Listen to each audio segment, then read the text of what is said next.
Israel's military says it has accidentally killed 3 of the hostages kidnapped by Hamas during its October 7 terror attacks. The 3 Israelis were reportedly shot after being mistaken as a threat by soldiers pursuing Palestinian militants in Gaza City. The loved ones of those kidnapped are demanding immediate return of the remaining hostages and say their safety must be prioritized over the fighting. News of the hostage killings galvanised demonstrators in Tel Aviv. Roads were blocked as hundreds demanded the safe return of those still in Gaza 10 weeks after they were kidnapped, with much of the anger directed at Israel's Prime Minister, Benjamin Netanyahu. I would say that he is responsible for everything that is happening, that happened and is still happening. He has blood, a lot of blood on his hands, and he should resign now. The Israeli government, they said they do everything. They say that the hostages is first in their considerations, but it doesn't seem like this. It doesn't look like this.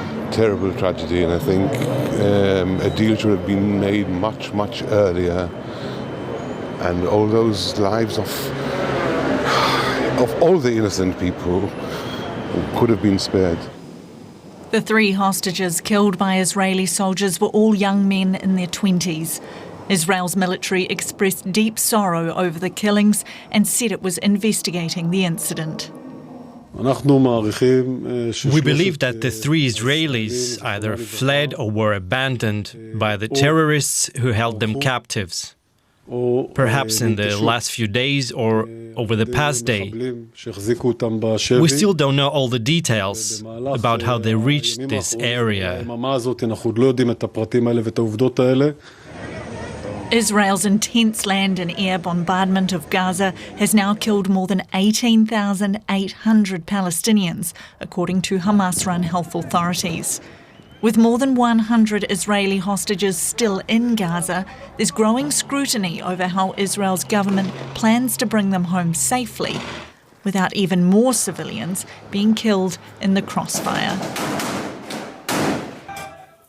Let's now speak to Rebecca Retes, our correspondent in Jerusalem. Hello, Rebecca. The pressure keeps growing on Benjamin Netanyahu, both domestically and internationally, over the offensive in Gaza. But he's not backing down, is he?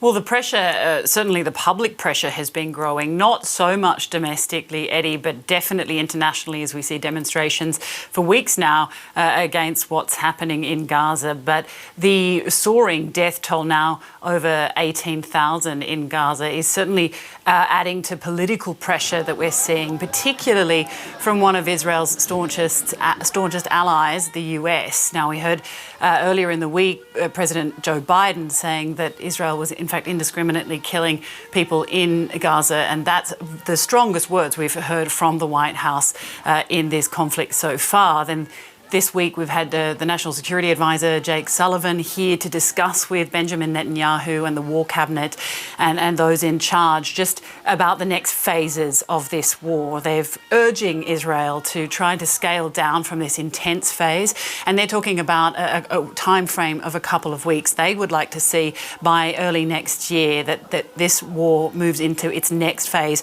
of more targeted elite groups going in to seek out, of course, search for the hostages, but also seek out these Hamas leaders and focus more on the leadership. That's what the US is pushing for. But there's a bit of conjecture about the timelines.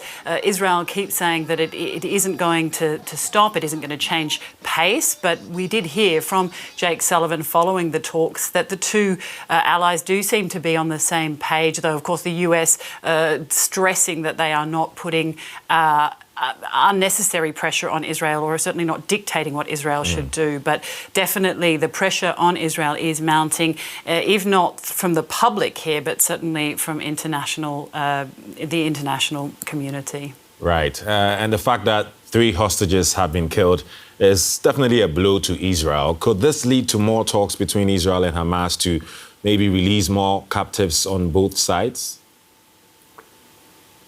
Well, that's certainly what the families of the remaining hostages and their supporters, as you saw in that report, are calling for. They're having another urgent meeting today to try to work out ways to further pressure the government to resume these hostage negotiation talks. We have seen those talks completely break down in the aftermath of the resumption of the fighting, and in fact, when those initial talks broke down. But at least one US report from the Wall Street Journal today saying that Qatari officials, Qatari negotiators, and Israeli negotiators are going to meet in Norway to discuss potentially resuming those talks. But of course, we'll have to see Hamas leaders get on board with those talks as well. So hopeful families indeed, Eddie.